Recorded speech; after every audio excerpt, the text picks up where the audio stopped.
Hello everyone, आपके अपने YouTube channel climax competitive class में आपका स्वागत है। मैं अनुज अग्रवाल। रेलवे एनटीपीसी और ग्रुप डी का स्पेशल क्लास में आपका स्वागत है। मैं आज पुनः आप लोग के सामने रेलवे एनटीपीसी के स्पेशल क्लास में आप लोग के सामने हाजिर हूँ। आज मैं आप लोगों को जो क्वेश्चंस बताने जा रहा हूँ वह रेलवे एनटीपीसी का प्रीवियस ईयर का क्वेश्चन है। आप देख रहे होंगे इस सेट से मैं आज क्वेश्चंस आप लोग को बता रहे हैं जो प्रीवियस ईयर में क्वेश्चन पूछा गया है।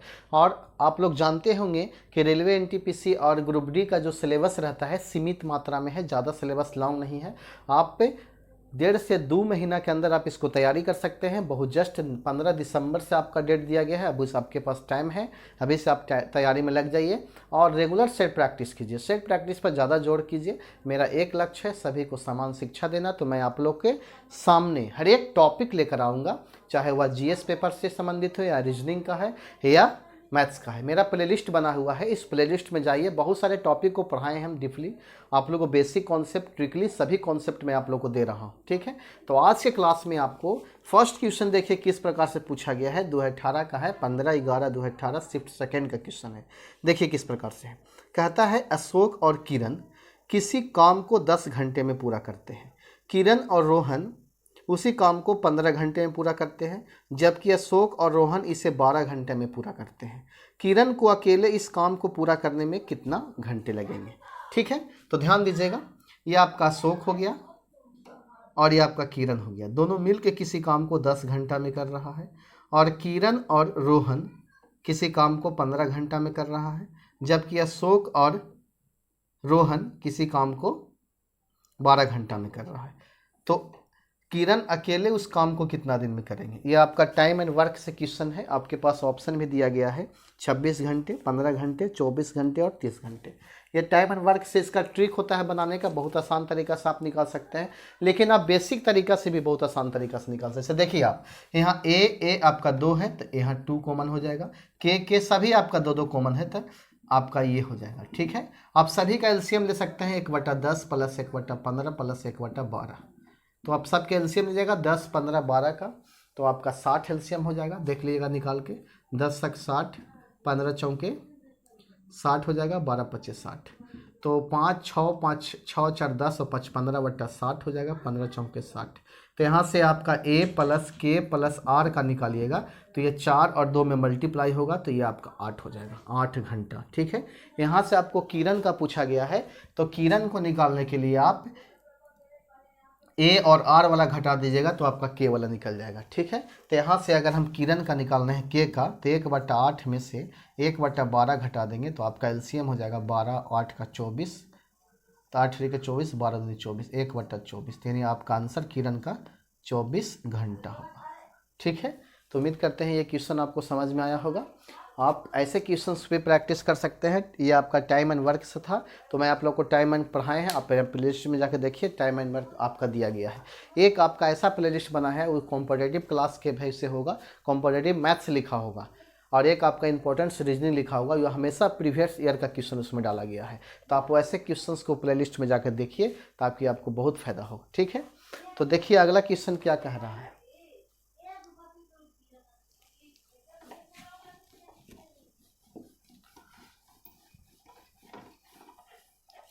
अगला जो क्वेश्चन है आपका, कहता है एक कर्मचारी का वेतन पहले 10% बढ़ाया गया और उसके बाद 10% कम कर दिया गया, तो उसके वेतन में परिवर्तन होगा +1%, +2.2%, -1%, 2.4%।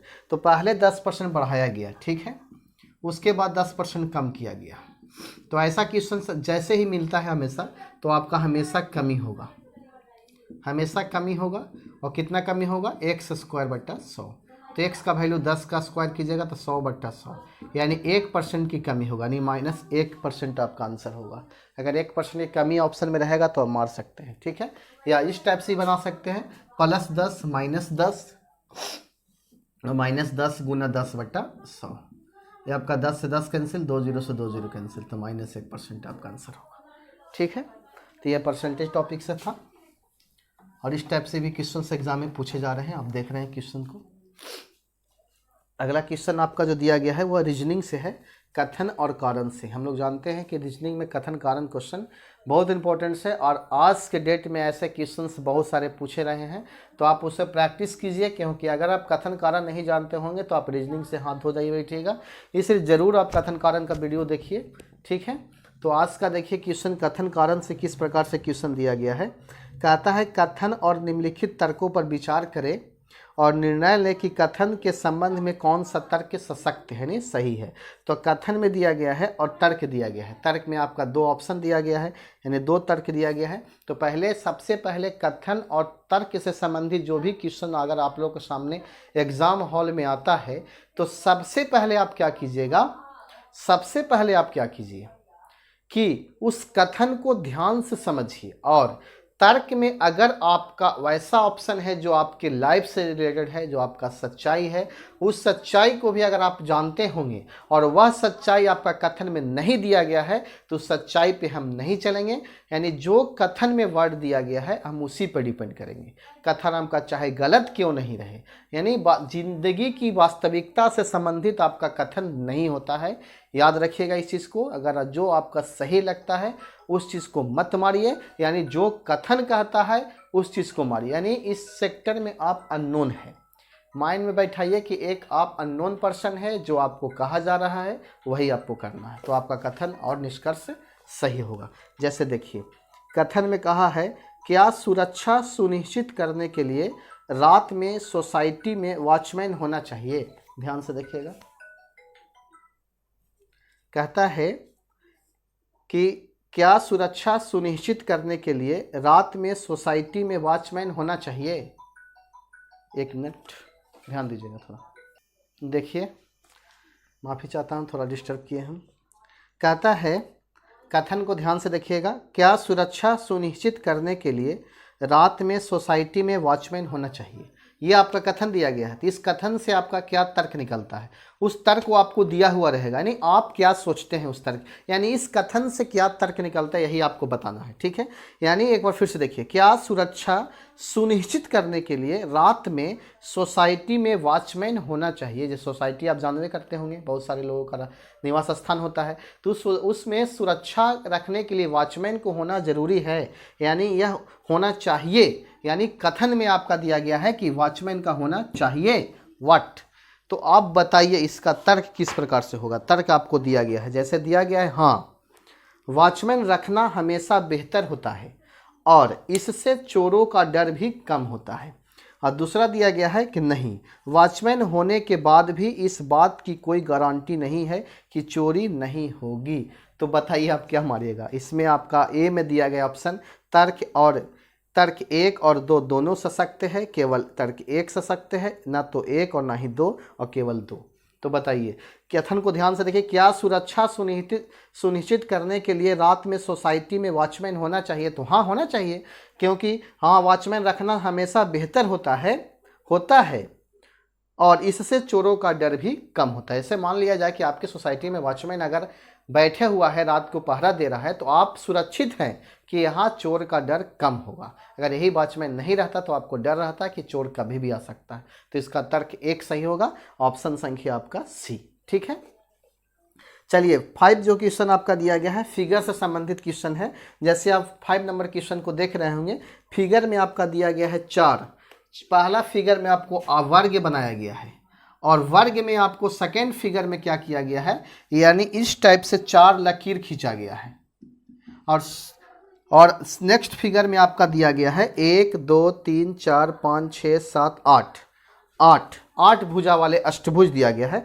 तो आप फिगर में देखिए कि 8 भुजा वाले लकीर किस किस में है। सभी लकीर को आप गिनिए गोलाकार को, तो ऑप्शन नंबर ए में आपका 8 है, चेक कर सकते हैं, ठीक है। गिन लीजिए, आपको 1 2 3 4 5 6 7 8, ठीक है। आपका ऑप्शन संख्या ए होगा, यानी ऑप्शन ए में नहीं, ए आंसर होगा इसका, ऑप्शन नंबर डी है, डी, ठीक है। अगला क्वेश्चन देखिए, ज्योमेट्री लेवल से क्वेश्चन दिया गया है, इसको ध्यान से देखिएगा क्योंकि ज्योमेट्री आजकल एडवांस मैथ्स में पूछे जाते हैं, ठीक है। देखिएगा ध्यान से, कहता है आपका फिगर बनाया गया है, क्वेश्चन में है इस टाइप से फिगर बनाया गया है। आपका वहाँ y है, यहाँ m है, यहाँ z है, यहाँ आपका x है। उपरोक्त चित्र में एक्स वाई जेड एक समकोण त्रिभुज है जिसमें कोण x 90 डिग्री है, समकोण त्रिभुज है। और एम एक्स एम जेड बराबर 34 है, एक्स एम जेड ये आपका 34 डिग्री दिया गया है। और एक्स वाई जेड आपका 17 डिग्री दिया गया है। तो एक्स जेड वाई यही आपका निकालना है, कितना होगा। आपके पास ऑप्शन भी है 73, 83, 81 और 69। तो किसी भी त्रिभुज में अगर तीन कोण का योग 180 होता है तो ये दो कोण आपका पता है तो तीसरा कोण आप निकाल सकते हैं। 180 में से दोनों कोणों को जोड़कर, तो 90 और 17 को आप जोड़ दीजिएगा और 180 में से घटा दीजिए, तो आपका 9 1 10 107, यानी आपका आंसर होगा 73 डिग्री, 73 डिग्री आप ऑप्शन संख्या ए में देख सकते हैं। ठीक है, नेक्स्ट क्वेश्चन जो आपका दिया गया है कथन और धारणाएं से दिया गया है।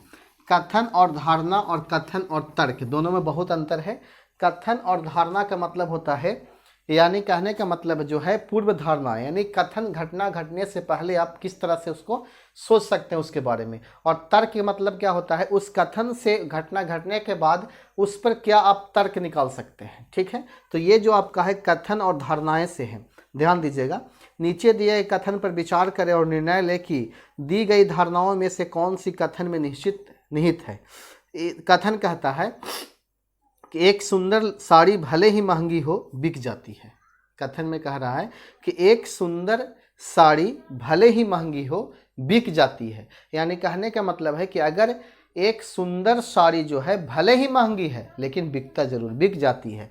तो धारणाएं कहता है कि कुछ साड़ियां दूसरों की तुलना में बेहतर होती है तभी तो बिकती है, और ज़्यादातर साड़ियाँ महंगी है, ऐसा कोई बात नहीं है, इसमें और कथन में नहीं दिया गया है। यानी ए आपका सही होगा कन्फर्म। बी ऑप्शन में दिया गया है केवल एक धारणा अंतर्निहित है।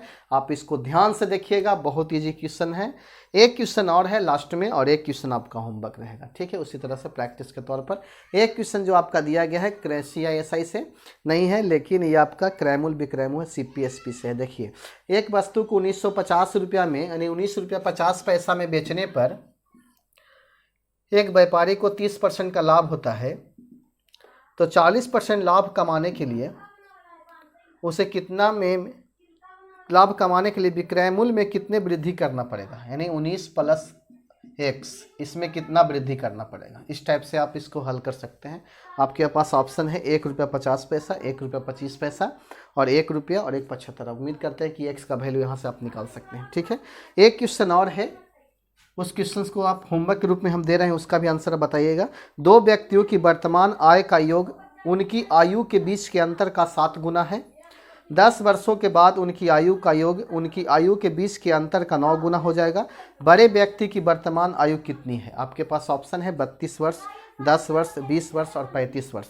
मैं उम्मीद करता हूं कि ये क्वेश्चन आपको समझ में आया होगा और ऐसे क्वेश्चंस को आप रेगुलर प्रैक्टिस करते रहिए और ऐसे क्वेश्चन को आप बनाते रहिए। ठीक है, तो मिलते हैं नेक्स्ट क्लास में और आपसे यही उम्मीद है कि आप लोग मन से तैयारी कीजिए और रेलवे NTPC को आप मत छोड़िए, उसको हमेशा तैयारी करते रहिए। ठीक है, मिलते हैं नेक्स्ट टाइम। धन्यवाद।